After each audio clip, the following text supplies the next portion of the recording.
Hi.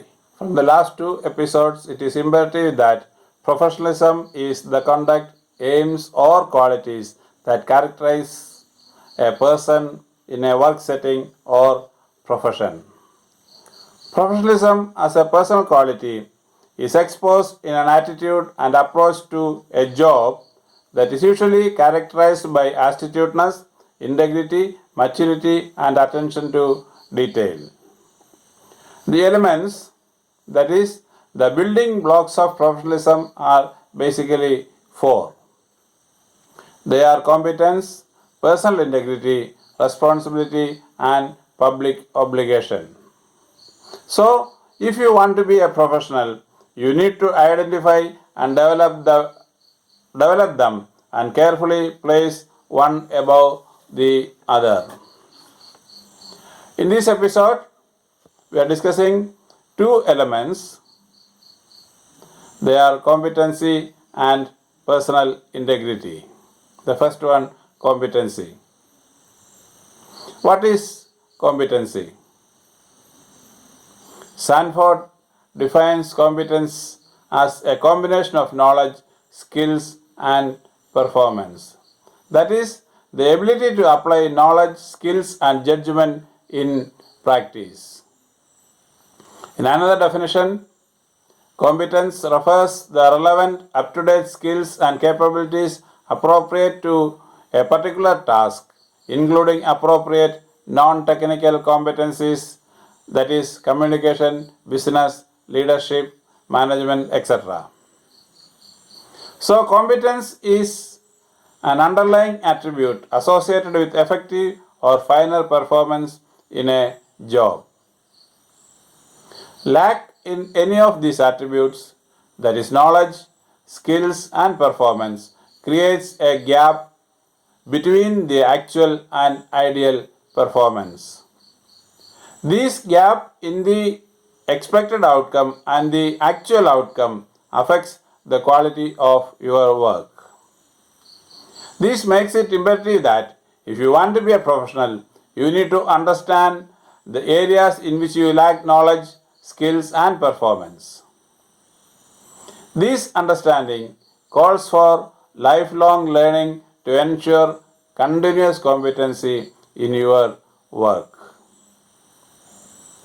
In your passion to be a professional, you need to identify ways and means to integrate and master knowledge, skills, and values for the field of your work. In all fields, knowledge and practices are continuously evolved and changed, making lifelong learning compulsory for continuous competency. The onus is also on the organizations to create opportunities for knowledge building for continual professional competence. Such organizations are called learning organizations. The second building block is personal integrity.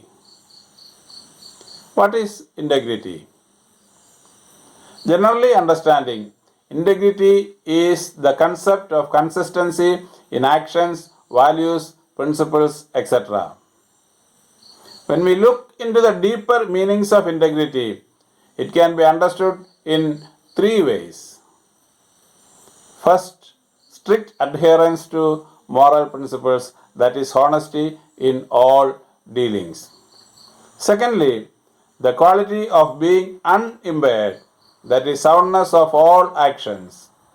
And thirdly, the quality or condition of being whole or undivided, that is, an aspiration for completeness or unity in all things you do. Integrity is not necessarily an inherent trait, rather, it is a trait which can be taught or learned. Whatever you do is in one way or other connected to the society. Professional integrity is your personal responsibility to serve the fundamental needs or values of the community you are involved with. Unless you maintain personal integrity in life, that is the moral and ethical values you hold, you cannot exhibit professional integrity. Malcolm M. Walkin succinctly states that the means used to provide those values and services should be morally decent means, and the person in the professions who provide them should be morally decent persons too. Lieutenant General John P. Flynn rightly stated, integrity is complete honesty in any situation.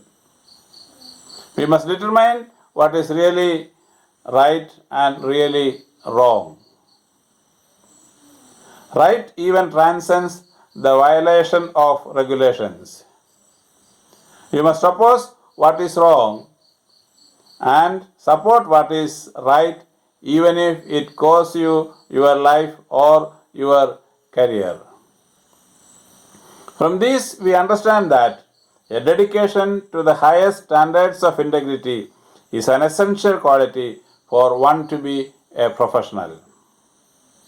As said earlier, as it is a trait which can be taught and learned, you need to give special emphasis in strengthening this trait and also teach others. But then the big question is, does our society really think this way?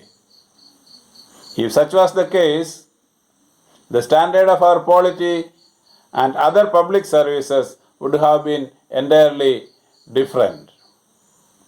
So the bottom line solution is a total personal commitment to practice professionalism with integrity as its integral part. Thank you and hope to see you in the next episode, which is on responsibility, public obligation, and a conclusion for this series.